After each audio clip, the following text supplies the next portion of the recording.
Throughout history, free thinkers have outraged the religious with their wacky ideas about the virtues of free speech, reason, and of course, eating babies.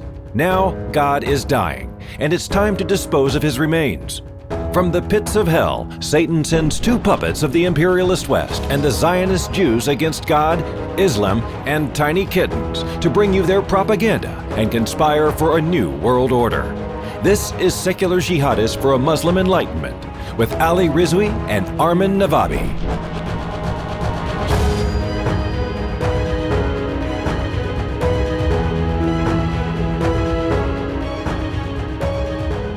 Welcome, everybody, to another episode of Secular Jihadists for a Muslim Enlightenment. My name is Ali Rizvi, and with me, as always, is Armin Navabi. Armin, how are you? Good. How are you?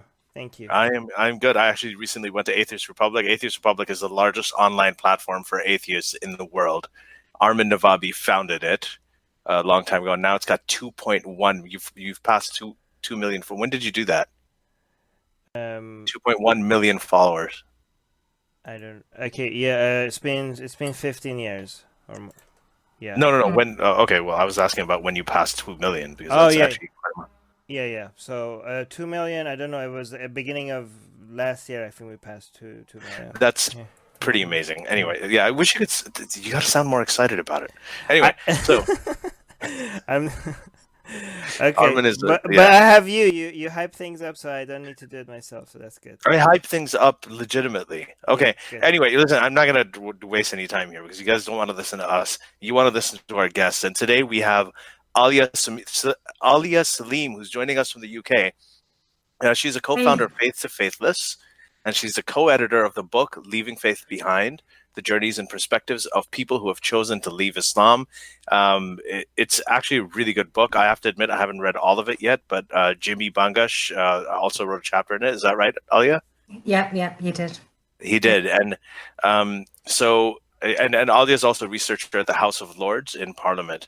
Aliyah left Islam at age 19. She comes from a Sunni background. She spent about 6 years in formal Islamic boarding schools in Britain and Pakistan before exploring her doubts and then leaving the faith completely. Now, Aliyah, welcome to the podcast, first of all. No, thank you. It's such a pleasure to be here with you guys. I'm huge fans of the podcast. So yeah, it's a big honor for us as well to have you on. So the first thing I wanted to ask you is that you said that you went to Islamic boarding schools in Britain and Pakistan, but I'm sitting here in Mississauga, Ontario, right, in Canada. But you were here too. You were at the is it the Al-Huda Institute? yeah, so I went to Islamic boarding schools for my high school education in Britain. And then after I left school, I was going to study in Canada. So I went to Canada because Dr. Farhat Hashmi, who has the Al-Huda Institute, which is a very conservative, evangelical sort of Islamic educational institute that was set up in Canada. But the funny thing is that Dr. Farhat Hashmi, she lectures in Urdu, but I don't speak very good Urdu, so I struggled with her classes there. So I was only there for 3 months. Then I went to Pakistan, where the English version of her course was starting, and I started there. So I actually left Canada because it wasn't in English, and I went to Pakistan to study in English. Get it in English. Okay, that's funny. Yeah. But she is so she's pretty hardcore. And one of the things that we should mention here, and you wrote about this, or you were mentioned. There's an article in the Times. I looked it up after you told me before, and Tashfeen Malik, who was one of the San Bernardino shooters, she also went to the same institute. Yeah, the thing about Dr. Farhat Hashmi's schools is whether you're in Canada or Pakistan or whichever school you're in, it's very standardized. So all Dr. Farhat Hashmi's interpretation of the Quran, because she does a 1-year sort of crash course on Quranic tafsir. So when the Tashfeen Malik thing happened, I studied at the same institute as her. So I wrote about it for the Times because what I wanted to look at was, how does somebody go from, because Dr. Farhat Hashmi I see her as quite hardcore. She's very conservative and quite literalist. Yeah, she wears a full burqa and the face veil. She wears a full burqa, and I actually, when I was at her school, I was quite young. I was about 16, and I chose to wear the face veil for about a year after I'd gone to the school, because they pretty much tell you that it's compulsory to cover your face. So most women who go to Al-Huda cover their face. So, that's why, I mean, with myself, I became quite convinced by that hardcore version of Islam. Because previously to that, even though I was in Islamic school, I was quite rebellious and I used to question a lot. I was very skeptical as a child. But the Dr. Farhat Hashmi education sort of tipped me over into what we in those days just called being religious. But people would probably now look at it as a form of extremism, because that was when I really took Islam seriously and started believing in it when I was about 16. That was when, anything, in the Quran, whether it's chopping hands or sex slaves or whatever, I would have taken that and believed that. But previously I'd been a bit more, I don't really understand that. I don't really get that. So Farhat Hashmi had that effect on me. So what's interesting is that she is also, like, within Muslim circles and among her supporters, she's thought of as a progressive kind of feminist, even though she there's kind of a reason for that, actually. What Hashmi does is very clever, because Pakistani women don't really have much autonomy and control over their lives. But what Dr. Farhat Hashmi says to them is that through using their own common sense and judgment, they're able to select the version or the interpretation of Islam that they agree with. And so she sort of gives them control, and that is seen as it's actually empowering. I've seen women, I found it so empowering, but where they're starting from is so bad in terms of how much control they have. What she seems to be giving them is a sort of choice in how they should practice Islam, that your dad or your husband can't tell you how to practice Islam. That's between you and God, and here are the texts, and you can make your own decisions. And that's seen as somehow progressive or feminist. She says that they're allowed to recite the Quran or touch it during their periods. The menses, yes. She says that they can't. They should be able to lead their own prayers. I used to do that. I used to lead prayers. So it's kind of interesting, because she's putting on this sort of there's a facade of empowerment, but it's an illusion in a way. Essentially, when you get down to it, it's conservative. Why is it an illusion? Because you're taking control of your own oppression. Like, it's like you're oppressed, but you're in control of it. You're oppressed by God rather than by the men in your society. You're making the decision to do this. You're wearing the face veil because you've decided to. And the thing is that the reason why I found the school so for me empowering was because I had gone from an Islamic boarding school in Britain where they were so controlling, to in Pakistan it was like, we're not going to tell you to pray, we're not going to tell you to cover your face, but when you study it, when you come across the verse, then or make that decision yourself. Right. And for me as somebody, because I had such a repressive background, I found that empowering.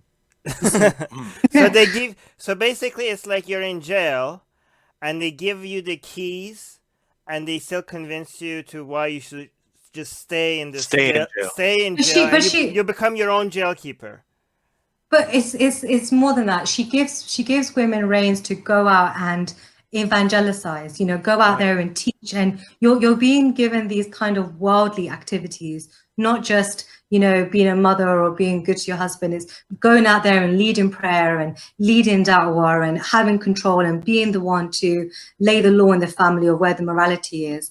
And a lot of women get really sucked into it. And actually, the zeal goes as quickly as it comes. A lot of women tend to sort of, they can't take it because it's quite overpowering how zealous that environment is. Right. And well, I mean, speaking of zealous, I mean, Tashfeen Malik, the San Bernardino leader, was one of the very, very few women, especially in Western attacks. I haven't really seen any other ones in Western Islamic terrorist attacks who actually went out and she took part in this really aggressive thing Yeah. And the couple had a kid, and they essentially abandoned the kid for the their minds, what was a greater good. So that is actually quite aggressive and assertive. I mean, I know people like to call these people cowards and everything, but I disagree with that. I think that when you do that, you dismiss how serious an issue it is. Can you tell so us it is very clever. Can you tell us what did you find? Because a lot of people try to understand how is it that somebody could believe in stuff like this. Like you said that at some point you even, like if somebody, the slavery parts of the Quran, the head choppings, all of that, you said like you saw it as it is and you could agree with it, right? And how is it that somebody could be brought to agreeing with that kind of a teaching? Can you? Well, what happened with me was that I was a skeptical child. So when I was, there's two periods: boarding school in London and boarding school in Pakistan.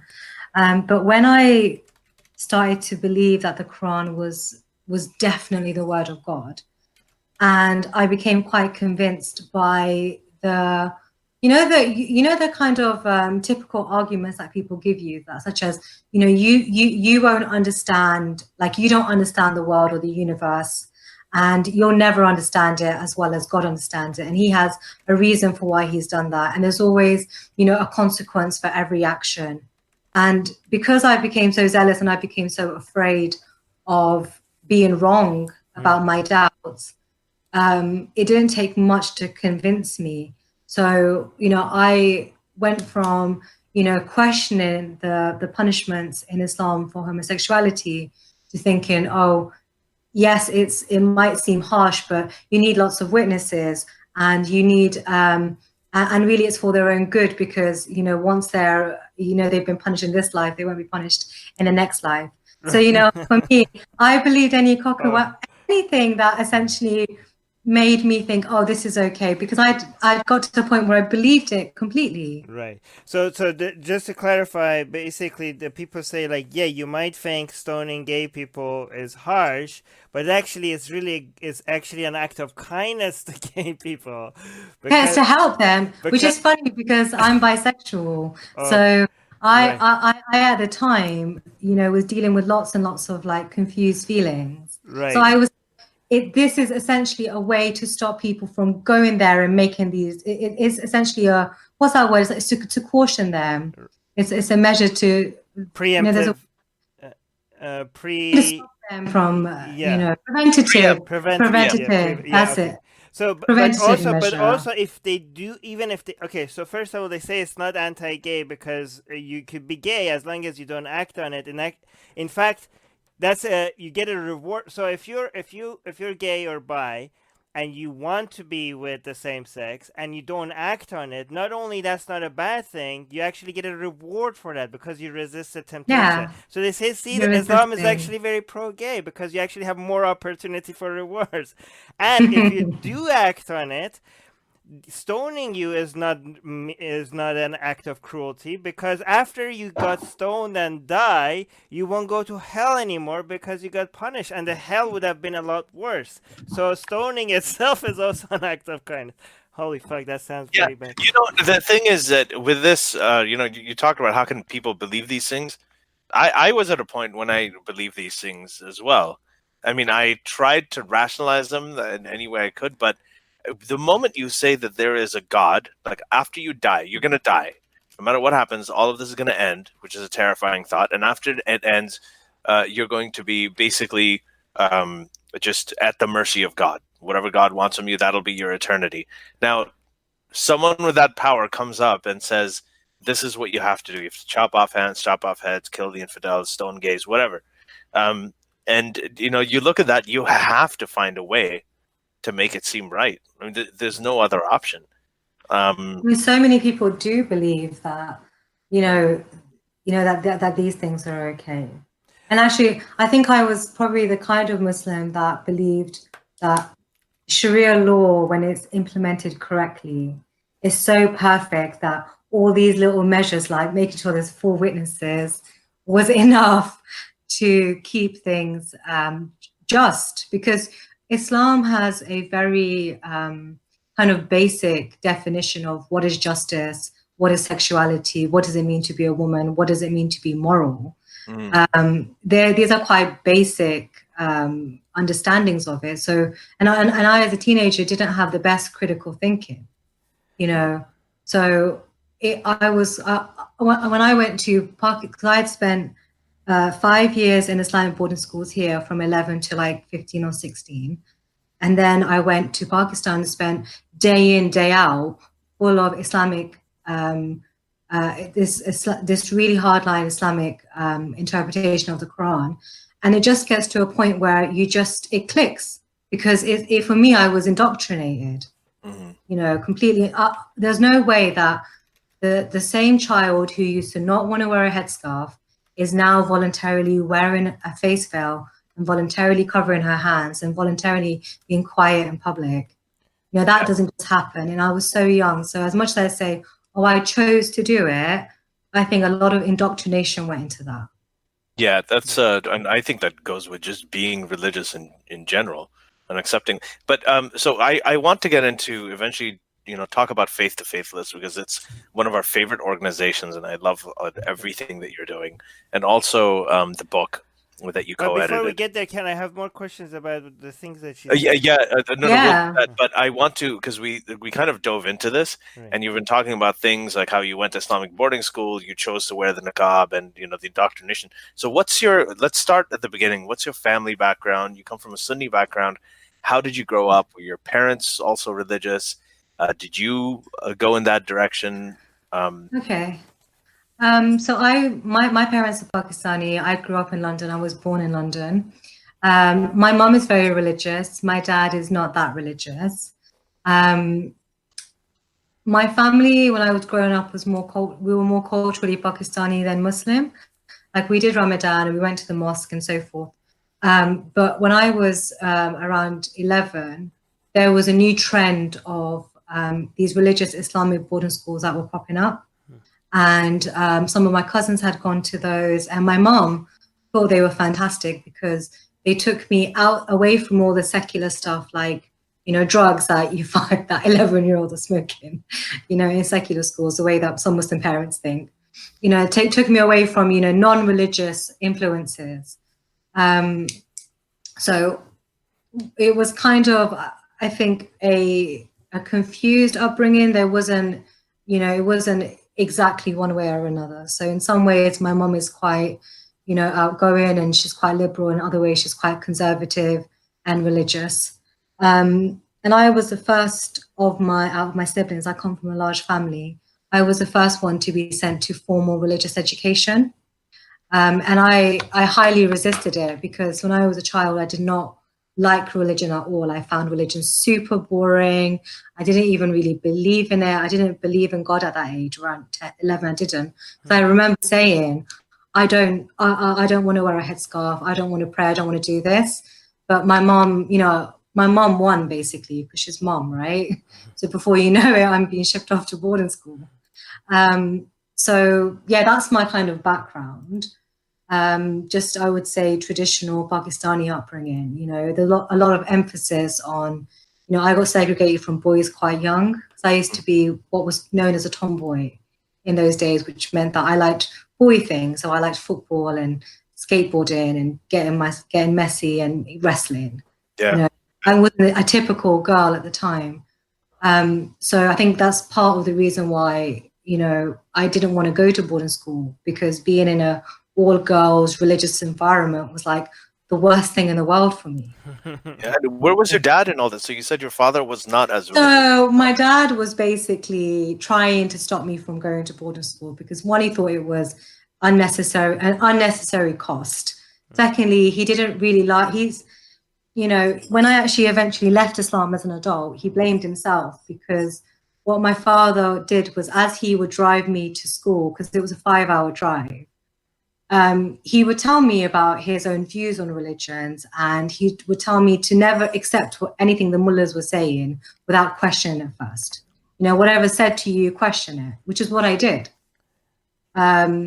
So where my father was essentially losing the battle to mum. Mum won, and I got sent to school.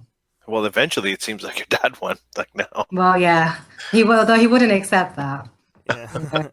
But did you have brothers and sisters or any siblings? Yeah. I've got 4 sisters and 1 brother. So big family. Is your dad upset? Are they upset that you left Islam? I mean, are they upset? So, I mean, I left Islam 10 years ago. Right. When I was 19. So for the first 5 years of that, because they found out pretty much straight away. For the first 5 years of that, it was just like there was no real relationship with me and my parents. You know, it was. I mean, what Muslim parents, from my experience, tend to do is sometimes it's a clean, you know, disownment, but mostly it's an emotional abusive that kind of goes tugging backwards and forwards. Right. I was stuck in that sort of emotional. So for the first 5 years of it, so when I first left, it was like, okay, this is a phase. And she's just crazy. She just wants to have a boyfriend. She just wants to have sex. All of those things were true, but it's not the reason why I left Islam. And they, you know, conflated it with it. Just no, she's just rebelling. Right. You see, so it was kind of minimized. But it wasn't a phase. Like 1 year went, 2 years went, and then they asked me to keep it a secret. So I kept it a secret from wider family. So if I went to weddings for the first few years, I wore a headscarf. Oh. I didn't tell anyone. I was really careful about what I posted on the internet. And every time I went home, it was like this constant conversation about religion. Like, like for example, when I got my grades for my A-level exams, you know, I got really high grades. And my mom's response was, yeah, but you know, you don't pray. So how can we celebrate? So for me, it was no matter what was happening, there was something about why I'm not a Muslim. So, you know, it was constant. So you left Islam at a time when, you know, you mentioned you didn't know about the ex-Muslim movement. You didn't know there were people like you out there, which is really, yeah, that's actually, it's very courageous. And then you're saying you've been like you this. had no support group. Right. No, I mean, I had no support group. I mean, the only support I had in my life were 2 of my Muslim friends at college. So they were supportive to me. And I remained friends with them for a very long time. But eventually, I think the activism thing became too much for them. Mm-hmm. But they were there for me at the time when I left Islam. And then there was an online forum I used to use, a philosophy forum called Captain Cynic. Mm-hmm. And I used to write about what, you know, my doubts when I was younger. I used to write there. Then eventually when I left Islam, there was one guy who identified that I was really struggling. And then he supported me the way that I might support an ex-Muslim now. Like he spoke to me about what was going on for me and helped me and told me that I should try and get some help or I should speak to my friends. And me and him are still friends. So that was just the kindness of one Australian guy who, you know, was really there for me. But there was nothing like there wasn't a Council of Ex-Muslims of Britain. I don't think so. Or even if they were, I didn't come across them. Yeah, I think they started in 2007, but they weren't. And I left so I left Islam in 2008 maybe, or 2008. So, you know, I know a lot of ex-Muslims have this thing where they think that there's no one else like them. Mm-hmm. With me, I felt that way as well, but I never felt like, oh, I'm the only one, so I must be crazy. I mean, I saw non-Muslim people, like atheists, that I respected and went, I'm not unnormal because of them. You know, like I felt like, you know, they're people and I'm people. But I didn't know how to meet other ex-Muslims because I'd promised my family that I was going to keep it a secret from wider society. And I did for like 5 years. Right. Yeah, this is like, you remember, Armin, you know, Yaz Muhammad, she said the same thing. I actually had the same experience. I think when I started even writing about this stuff, and it was about 10 years ago, and there wasn't really as much of a movement. There wasn't a movement out there, an actual movement. So I just thought of myself as atheist. I never really thought of the whole ex-Muslim thing. Yeah, same. at that point, and I think Yas Muhammad had the same story. You guys were smarter than me. I was still in Iran when I became an atheist, and even though I was in Iran, I couldn't shut up about it. So, yeah. So that was actually, yeah. I think it's really dangerous if you go through your ex-Muslim phase, and if that happens. When you're a rebellious teenager and you're in an Islamic country, it might actually cost you more than you knew than you were prepared to invest. This is how a lot of ex-Muslims sometimes get arrested or killed in Islamic countries, and people here think like, why did they do that? Well, I mean, they don't understand what kind of a prison they were living in before that, and they had to just, But they're just being authentic, aren't they? Yeah. Like they're just being themselves. But Right. with actually Muskel ask we're gonna ask all the patron questions at the end, but this is so relevant, so I'm gonna ask Muskel's questions now. She's asking how, other than what you already mentioned, how has your life changed for the better being faithless? Yeah, my life has completely changed for the better. Like I get asked sometimes, what do you miss from being religious? And I'm like, basically nothing. Nothing.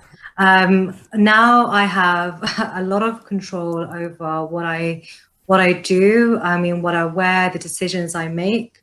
I can read pretty much any sort of religious or philosophical idea and be able to engage with it without feeling like I'm doing something wrong.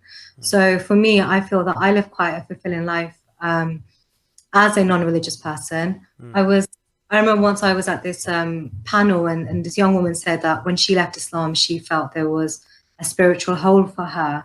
And she said, oh, how did you feel that? And I said, well, I filled it with experiences and music and books and ideas and entertainment and travel.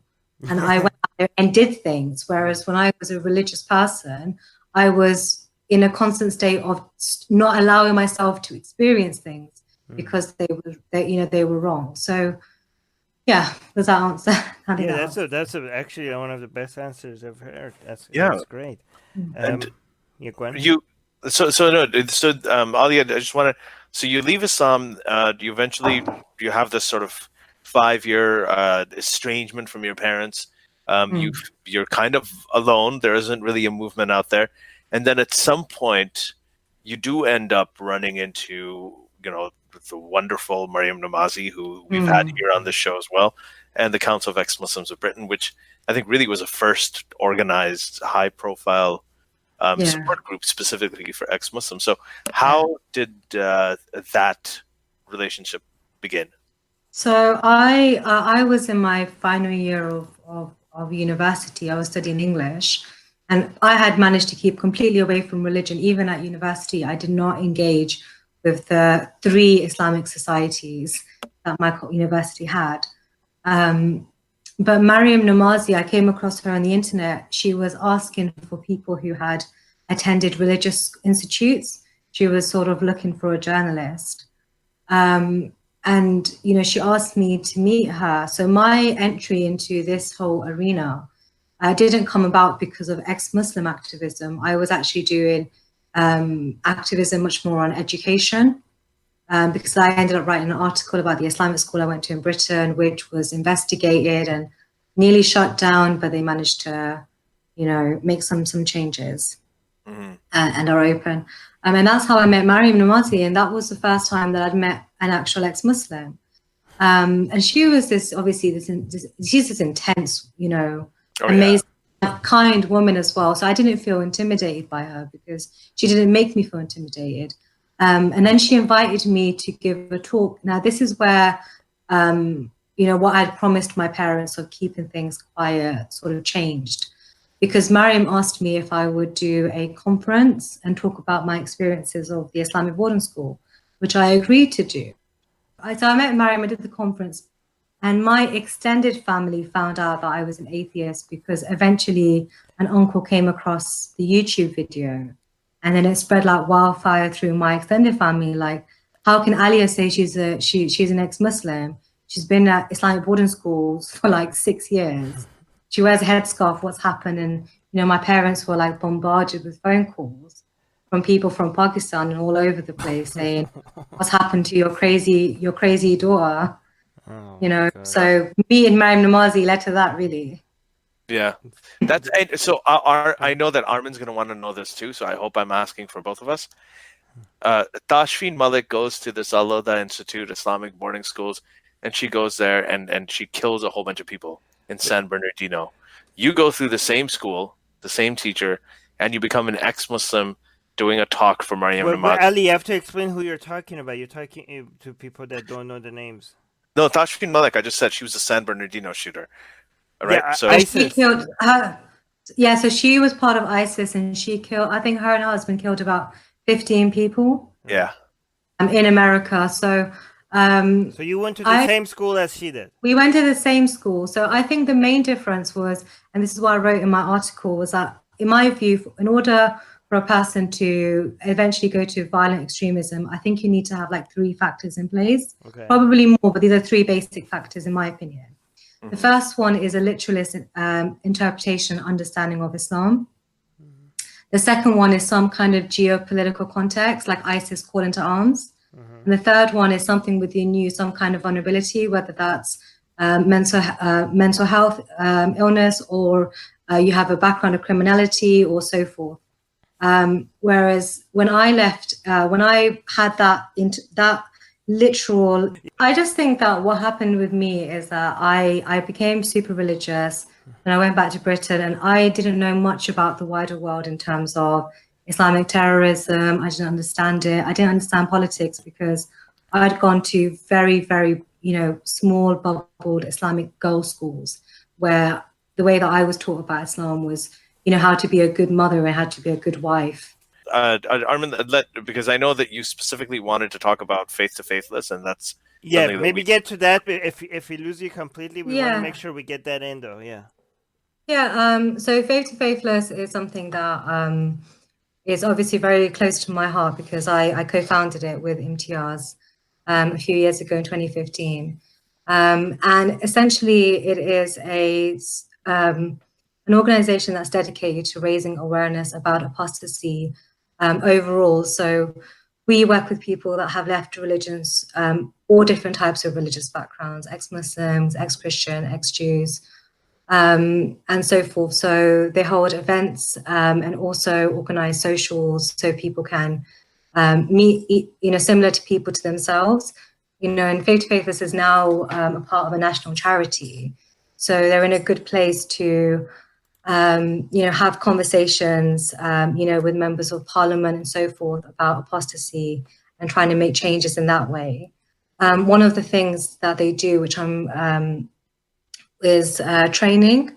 So we offer training to different various organizations in terms of, apostasy and safeguarding.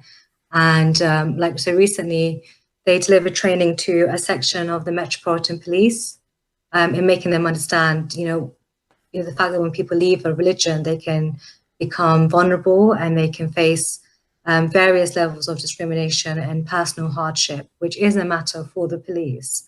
And this was part of, a few years ago, because as guys know, you've spoken to Imtiaz, he's very much about communities and building those kinds of community networks. Whereas I took a slightly different, sort of strategy, because it's all about different types of strategies. And for me, it was, about resources. You've got so many people out there who are suffering, but we don't have the resources to help these people as individuals. So then it was essentially about, well, who does have access and who does have resources? Are people like, professionals like doctors or the NHS or police officers? So if we can train those organizations so that when apostates go to them, then they will understand how to actually work with apostates properly, as opposed to, we've had instances where people have gone to, let's say, their psychotherapist or their counselor, and their counselor has redirected them to Muslim organizations. So, being able to actually... They direct... Okay, that's worth emphasizing. These so-called professionals, they sent ex-Muslims to Muslims, so that's the worst place they could send them to. Yeah, so I've heard of ex-Muslims who have spoken to like the council, and the council like, oh, I know a good organization for you, and told them to go to Muslims. I mean, I've had 2 bouts of therapy myself. Go on, what were you gonna say, Armin? No, just to me, it just suggests that they just see them as the same group of people. Well, Right? that's Like, oh, you're well, that's the ex-Muslim, thing. Muslim. I'm just sending you to your people. Like, no, I'm not. I'm exactly the opposite of the people you're sending me to. What the heck? But sometimes, sometimes it's so basic. Like, when you go, like when I went, I've been for like 2 sets of therapy now. I've had CBT and I've had counseling.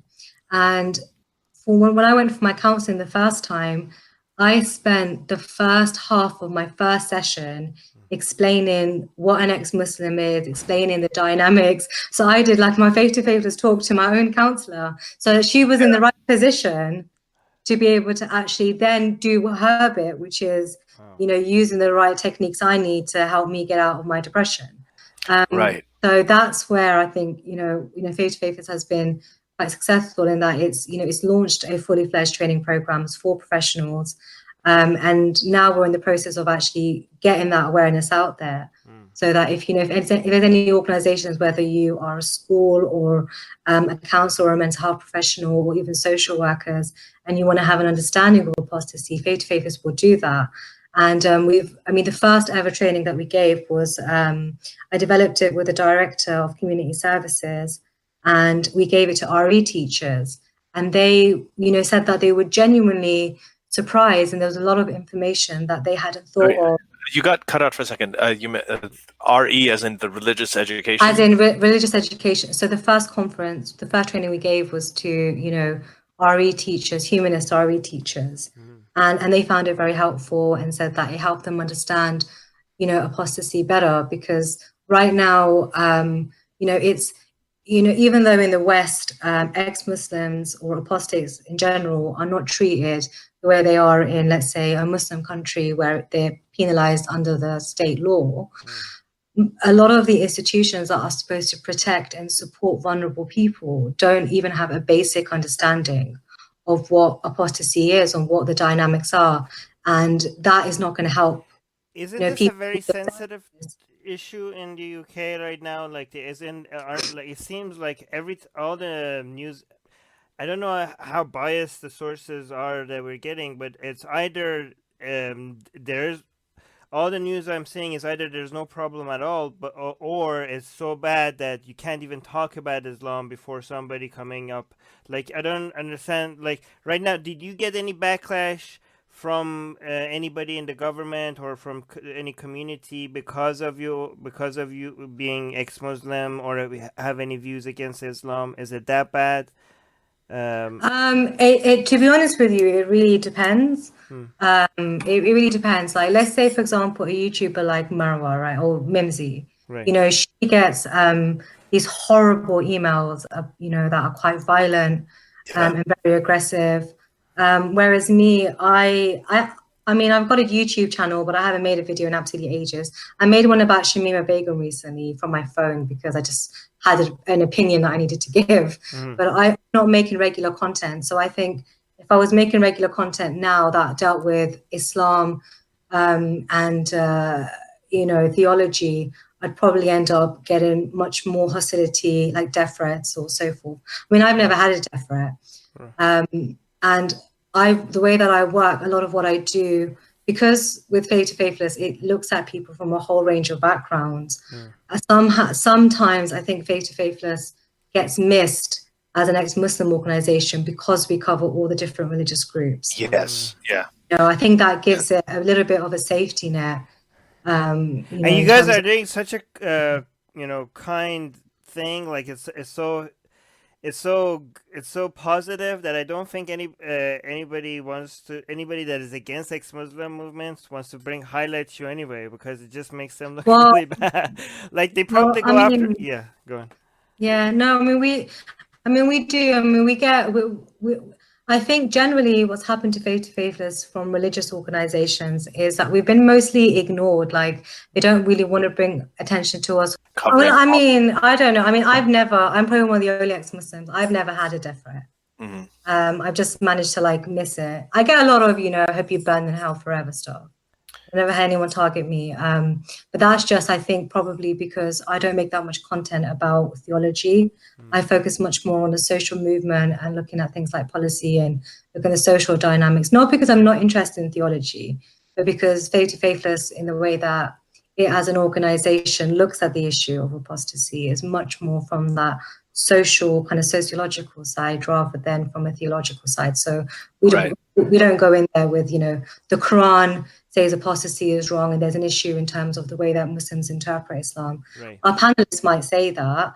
When our panelists because we do panelists across universities, they can say pretty much what they want as long as it's not discriminatory. Right. As an organization, the way that we discuss the issue is much more from that social perspective, because people who are our service users might come from a Jehovah's Witness background, or they might come from a Jewish background. And what we look at is the similarities between people in terms of the experiences that they face. So, for instance, some people. So, I've known ex-Muslims who have, come from conservative Muslim backgrounds will identify more with somebody who comes from a conservative Jewish background, and maybe someone comes from a liberal Muslim background. Yeah, interesting. That's actually this true. is a very good service that we need other places. Like we don't have that here, and like something with the work that you're doing. Like maybe are you thinking about expanding to outside of the UK? I think right now it's just about first trying to get it into a good place in terms of expanding it across the UK first, because right now it can be quite London centric. So, I took a sabbatical from Faithless to do my master's. I actually did my master's in English, and I wrote about apostasy from Islam. So I looked at Rushdie and Hanif Qureshi to essays. But now I'm going back to Faithless more actively. So I'm taking over a chair from Imtiaz. So it's essentially, we're going to look at, I want to expand like the socials that we do and expand the training until it's, really active. I want to get as many organizations trained up as possible, because, a few years ago, I remember I was talking to an ex-Muslim from a Muslim country, and he said to me that it doesn't really matter what you guys do in the UK, it's what happens in Iran and Pakistan. And I said to him that's fair, but what we have, no, in the sense of, I do understand what he meant, and I empathize with what he said. But what I said was that we are in a place where we have the privilege to be able to have this conversation, and perhaps if we can, get the academic world to take it seriously, get studies produced, have the law changed in Western countries, if it is recognized as a real prejudice and discrimination, then we can do a lot of the kind of groundwork. Right. So that it's easier in places like Morocco and South. No, I completely disagree with the people that are criticizing you for that, because what everybody has to focus on something, and what you're doing is a major gap that doesn't exist. So thank you for doing all the work that you're doing. And in fact, what you're doing is creating an environment where we have more future ex-Muslim activists coming out and maybe create, like, even if you're not creating ex-Muslim content, you're helping ex-Muslims be able to find them, find the communities that they might feel that they're comfortable in belonging into. And then these are the future activists. Even if 1% of them are the future activists, these are the people that will become the voice of the people in Egypt, in Saudi Arabia, in Iran, in Bangladesh. That's what I hope. That's what I kind of hope. Like, for me, it's about creating the spaces, like, creating the environment so it's safe. Like, one of, the visions I have is, like, the Department for Education, which, looks at schools and so forth, they already acknowledge that children that are gay can be vulnerable and can experience discrimination. Now, what if they recognized apostates? That in itself would be a huge thing in the way that schools deal with apostasy. When young people experience stuff at home, then teachers are educated, they know what's going on. Right now, we're not there. And I think this is something that Faith is, whether it expands or not is a resource issue. The ambition is always there, but I think other organizations, if they're interested in whether it's training or if it's something that we are doing that they are, interested in, I think that I would be happy to collaborate with other organizations that might want to be involved in that. Or, because I think it's about sharing knowledge and sharing resources, because essentially we all want the same outcome, which is a safer world in which people can, live their lives. Alia, our patron, Jan Skelton, has a question. She's saying, I am interested in the toll that activism sometimes takes on activists in terms of their mental health. What can we do as an atheist community to support our activists? So you said that you had been through a couple of bouts of the CBT, which is cognitive behavioral therapy, and so what is the what would you say to that? I myself have, because when I first set Faithless up with Imtiaz, we essentially did it 24 hours a clock. Like, we were both directors of it equally, and we worked on it 24 hours. And I had a full-time job as well. So it is exhausting, and it did affect my mental health, because for me, it was like go, go, go. And it was, when I wasn't working on Faithless or organizing an event, I was answering an email or answering messages. I get a lot of messages. And I would say that, you can't really support activists because, we are responsible for our own mental health. Like, we need to also, pace ourselves and bring a balance and know when we're maybe stretching ourselves, and also to access mental health facilities when we need to. But I think that when more people will come out, when more people will be involved in activism, then we will share the responsibility and the burden. That in itself will help. So, I always say to new ex-Muslims, because sometimes they're very much like they want to do something, they want to get out there. And I advise them to not leap into it, to, take their time with themselves and do it when they're ready, and not to let anyone pressure them into doing it when they're not ready. But the more that we get more activists involved, more people talking about it, I think that will reduce the burden on the few activists that there are. Yeah, you guys, I wish you were around when we were discovering these things.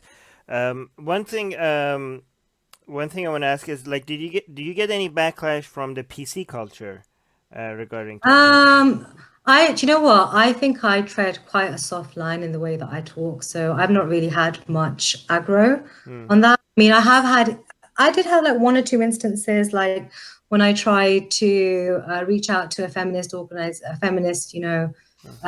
group about organizing an ex-Muslim event. They weren't very keen because of their Muslim members. But by and large, I mean, but then at the same time, I was recognized by a feminist organization, nice, by Dr. Pauline Long for my ex-Muslim activism. Right. So I would say that it really depends, and I think generally I've been able to. I mean, I've had this conversation at a parliamentary level and, online and social media. Sometimes I get a backlash from people that, are questioning why I'm talking about things, but I would say that it really depends on my tone. And I think the more balanced I am, the less I will get sort of attacked. The more one-sided I am, the more likely I am to be attacked. But I really think that your organization is a very good way to introduce the ex-Muslim community to a lot of people that are maybe a little bit far away from us to the left, because I think Ali and I see ourselves as part of the left, but some people that are very, been taken over by the PC culture, because this is supposed to be protecting minority groups. When the left does its job right, this is what they're supposed to be good at, like taking care of creating organizations and institutions where minorities feel like they find communities and their voices are heard. This is something that we and we criticize the left a lot, but this is something that we could be proud of the left for, or historically at least. And I think introducing the ex-Muslims as one of the minorities that also needs these kind of institutions and organizations and communities of support to these people that might have dismissed us before as just anti-Muslim bigots. If this way of looking at them might be a good way of getting our foot in the door. So I think this is amazing. I think especially if you go back, like, I mean, when I first came into this whole area of secularism was only 2014, right? Before 2014, I wasn't involved. I had no idea about ex-Muslims or the secular world at all. But there was, there's a lot of, dynamics happening. I mean, the left, let's say in Western countries, are predominantly white. And for them to be, they have their own, the kind of primary focus of leftist politics, which is class struggle and so forth, right? Within that, then you have minority, discrimination. And then inside of that, you have Muslims and what they experience. And then within that is the ethnic sort of background and what they're experiencing. And then within that, you have ex-Muslims. So the dynamics are so kind of, as Majid Namaz would say, a minority within a minority, that, essentially, leftists are just about trying to support Muslims in this murky kind of, world of understanding Islam. But then now you've got Muslims, they're now the group that are being seen as oppressive. Right. I think that's it's been difficult for leftist activists to be able to know, where to stand on the issue. And I think that's why Faith to Faithless was set up, because we were like, we're not going to sit around and wait for, people to invite us. We are going to invite people. And we started, going to universities and saying, we just need a room for an hour. We'll bring our own camera, we'll bring our own people.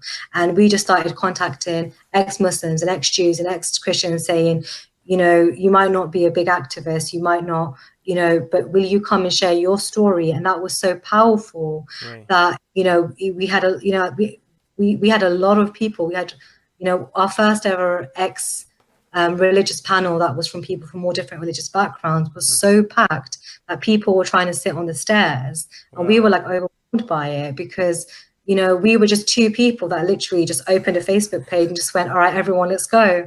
So I think, as much as we can say, the left aren't doing this or the left aren't doing that, I think that, they should be doing more. But I think as you become the change yourself. You become the change yourself, right? Yeah. And do yourself. Right. So Hazem, one of our patrons, he's asking, and I guess this is relevant. I wanted to add something to it too. He's saying, do you guys think if someone wrote the satanic verses or something like it today, would it be met with the same vitriol and outrage? And I guess what I wanted to add to this was that, with all of the work that you're doing and going out and bringing out this other perspective of apostates from Islam, the work that Faith to Faithless is doing, has that made a change that you have? Are there any things that you can see in the society in which you live, in British society, where there's more awareness of this, do you think that the Salman Rushdie thing, if that incident happened today, it would have the exact same reaction? I don't think that. I think if it had happened like 5 years ago, 6 years ago, I think it would have been it would have been just as bad. I think now there's a little bit more apathy. I think there was a time when everyone was like super passionate about the Islam debate. And I think that there's a little bit of apathy that's kind of taken over people, where they just are not as interested anymore. So I think, yes, it probably would have a very negative impact. And I think that what's crucial about the Salman Rushdie, because I actually wrote about the novel for my master's, what's crucial about it is that it's about context. He was a British Indian man who was writing about Islam in this way where it was very obvious that he was learned about Islam. He understood Islam. And he was questioning it in this highly intelligent way that I think I think it would have actually intimidated Muslims at the time, because the actual prose is so complicated. It is. And it's so blasphemous as well. And a lot of people don't realize that the blasphemous sequences are so crucial, not to just a criticism of Islam, but an exploration of that whole process of what it means to be an ex-Muslim. There are multiple ex-Muslim characters, and this is what I argued, was that the Rushdie novel, the Rushdie affair, was a watershed moment for the ex-Muslim movement, because it's the first novel that it's not that it just criticizes Islam, but it lays out the different traumas associated to questioning and leaving Islam in a way that no other novel has done. I mean, Hanif Qureshi's A Black Album does talk about, you know, a person leaving Islam as well, and it explores those dynamics, but it's nowhere near as passionate and as detailed and in depth as the Rushdie novel. So, you know, I don't think, I think what happened with Rushdie was very much tied in with, you know, British-Iranian relations, with the kind of cultural context of the time.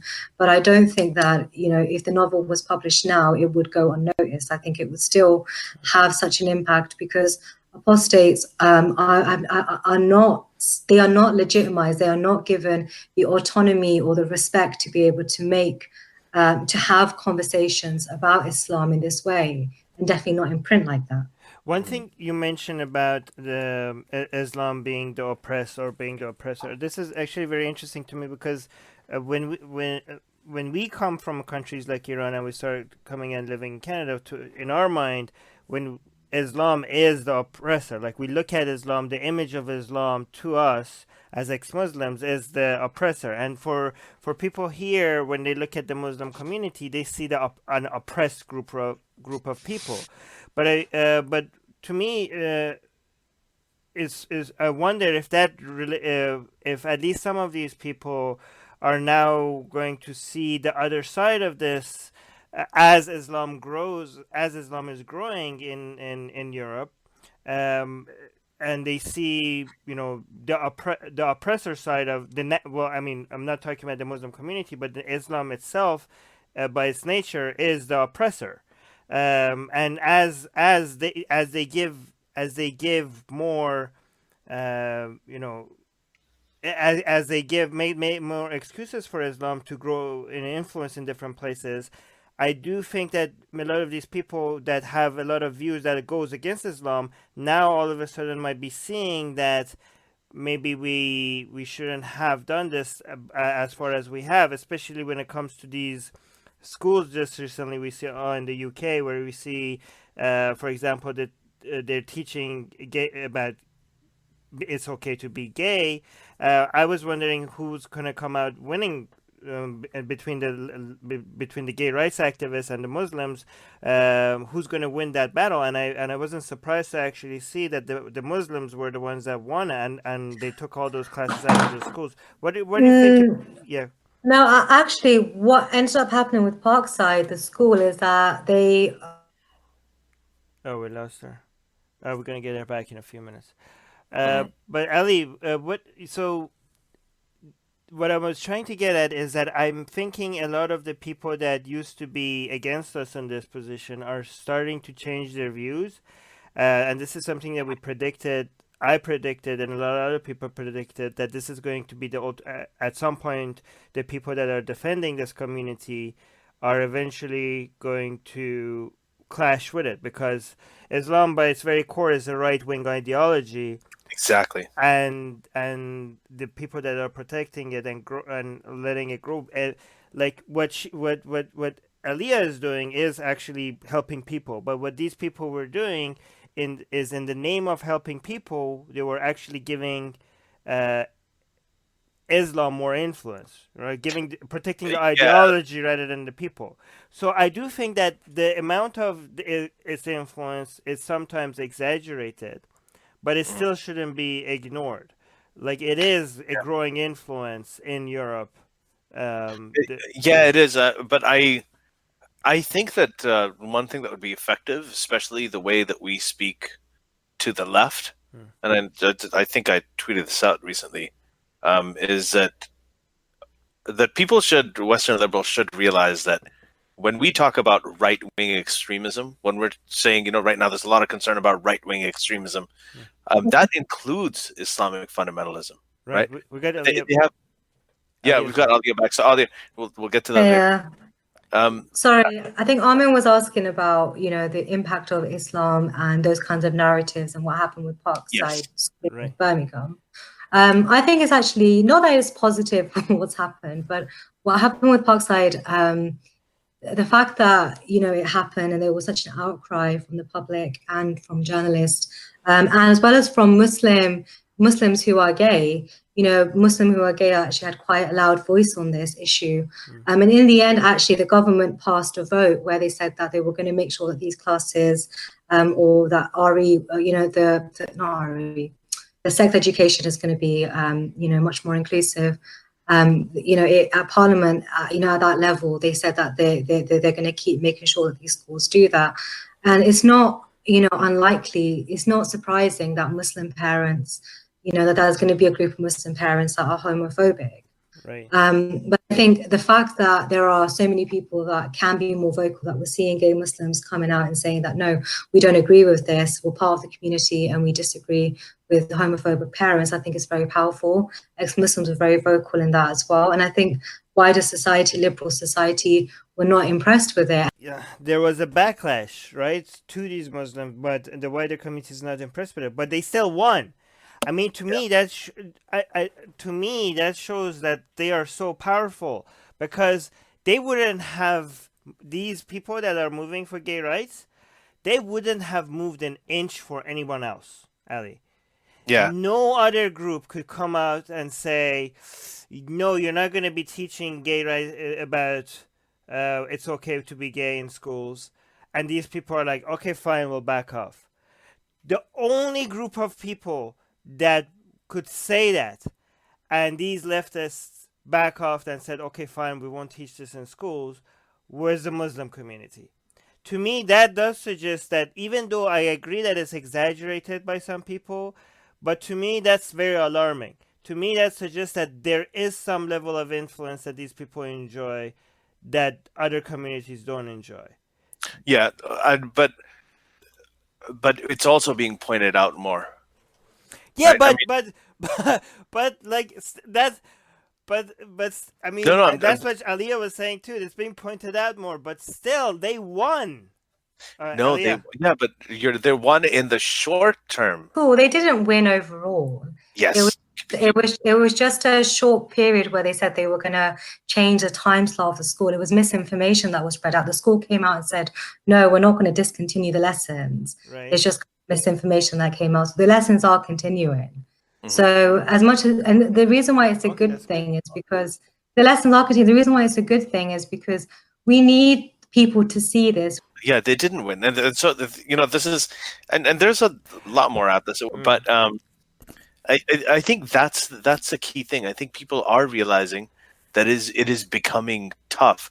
I'm seeing this. I'm seeing this with liberals that I talk to who in the past were very, I guess, what you call regressive, and now they're coming up and they're seeing stuff like this Parkland thing. They're seeing people come out. They're like, okay, we're supporting all of the Muslims, and then Muslims like the Women's March thing. Look what happened to the women. Babe, Ali, are you sure about this information? Mars is also saying in the live channel, saying, I don't understand. I thought the schools had caved. Yeah, no, they caved initially.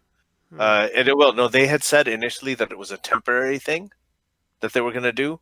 And then later on, it became, they decided to make it a permanent thing. Then eventually they said, no, we're not. Aliyah, some people, Mars in our live chat is saying he thought the schools had caved. Did they not cave? No, my understanding is that the school didn't cave in the end. The school released a statement saying that they're going to continue teaching it. But weren't the parents saying, like, we're going to pull everything, we're going to leave the school? I know. Yeah, I know they did. I know that they made loads of... Right. I just think that I think we're getting to a point where people are beginning to realize this. Like these... people who were formerly regressive, like I said, they're coming back to this stuff and they're saying, okay, we're going to fully support these guys. This is a minority community. They're being oppressed by the far right populist movement. And then, all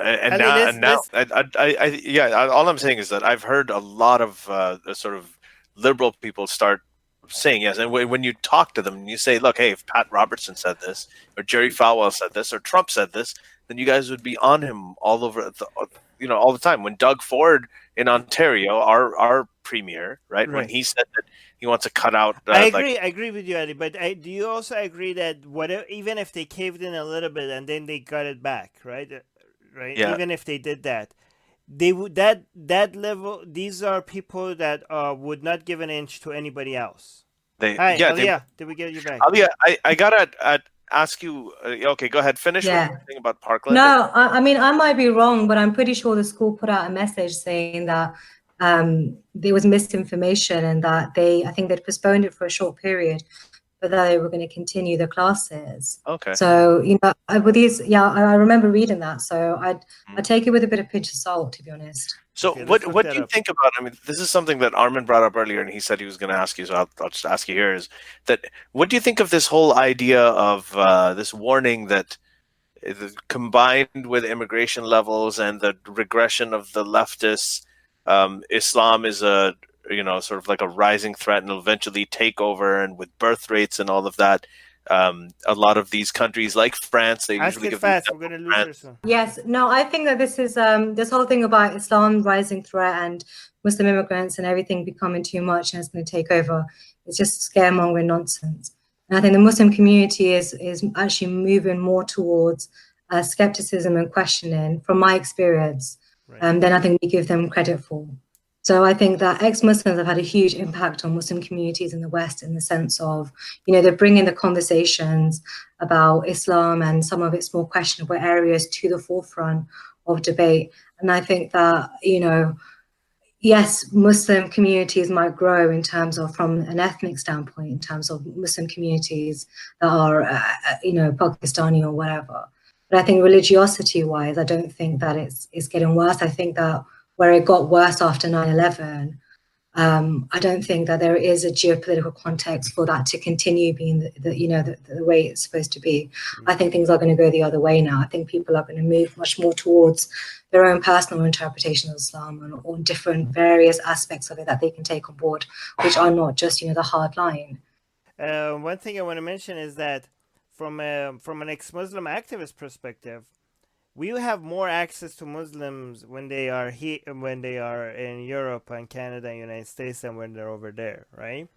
So if you are fighting Islam, you probably would prefer for them to be in a place where you have access to them rather than a place where you don't have access to them. Do you know what I mean? Like if I understand a lot of people are like, what the hell? I mean, so you want to bring in more Muslims here just so that you could talk to Muslims? I mean, if you're looking at it from a purely activist point of way, ex-Muslim activist kind of way, I guess like fighting Islam is easier if they're in countries where you have the free speech and where they have access to your dialogue content. can happen, right? Yeah, dialogue can happen. No, I was just essentially saying that. I mean, I remember I was on a panel discussion with like 2 Muslims. One was an imam, and I was the most optimistic person there about Muslim communities, and which they just found so amusing. I was like, no, I just feel like Muslim communities, they have the ability to learn like any other conservative community, and as information becomes more available and they're more, they come across different narratives, they're naturally gonna become progressive in that way. And this imam and this other Muslim guys looked at me like I was crazy.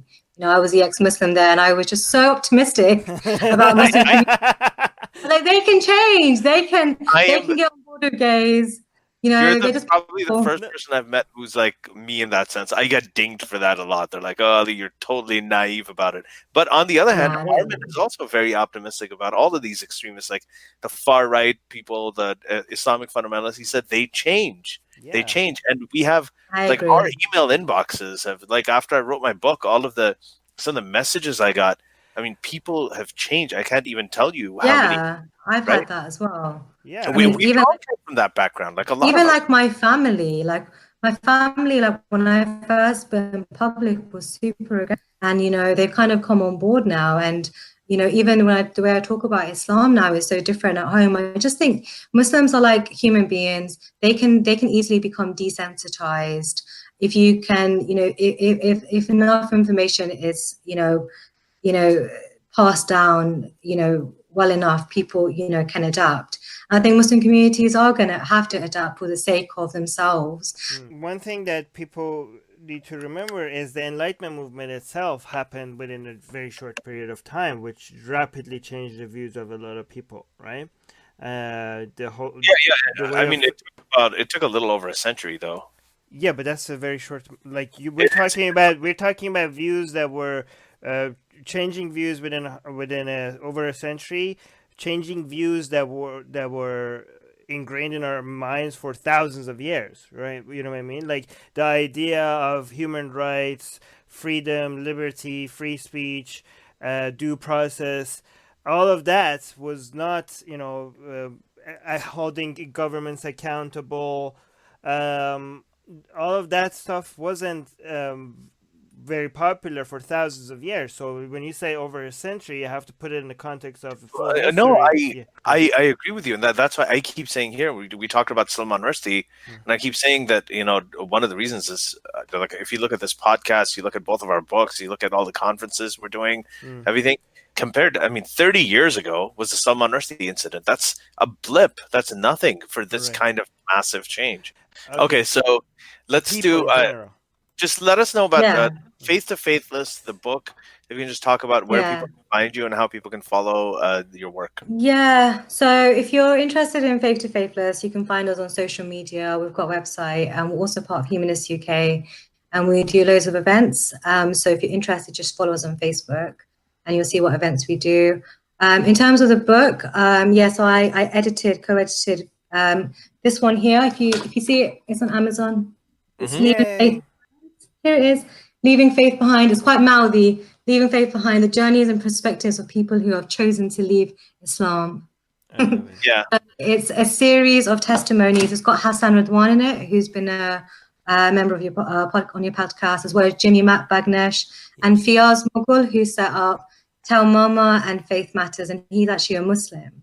Me and him co-edited and collaborated on the book together. So if you are interested in understanding ex-Muslim dynamics, we've put together a set of really nuanced kind of voices on leaving Islam. Alia, just tell us where to find you on social media, and then we're going to let you go. So basically, if you do want to find me on social media, that's Aliyah_Saleem. You can find me on Facebook as well. But yeah, I'm not too difficult to find on the internet. So if you want to get in contact, you can do. Okay, listen, thank you so much for joining us. We definitely want to have you back at some point later. Thank you so much. I'm so sorry about my internet connection. I feel personally responsible for how it's been today. It's not your fault. Armin's gonna blame Islamic immigration. Yeah, Islam is taking over your country. That's why you have Islamic country. No, it's not. It's really not that bad. I know, he's joking. Kidding. Oh, it's been so nice talking to you guys, and I hope I can speak to you again. Yeah, hopefully. All right. Thank you, Alia, and thank you for taking the time. We really appreciate it. No worries. Take care, guys. Bye-bye. Bye. The secular jihadists have been made possible thanks to the Illuminati and the covert support of Israel and the CIA. That's what we have been told, but we haven't received our checks yet. If you like what we do, please support us. Share the podcast with your friends. Write and tweet us with topic and guest suggestions. Or head over to secularjihadist.com and give $1 or more for exclusive access to live video. Have your questions read and answered on the air, and more.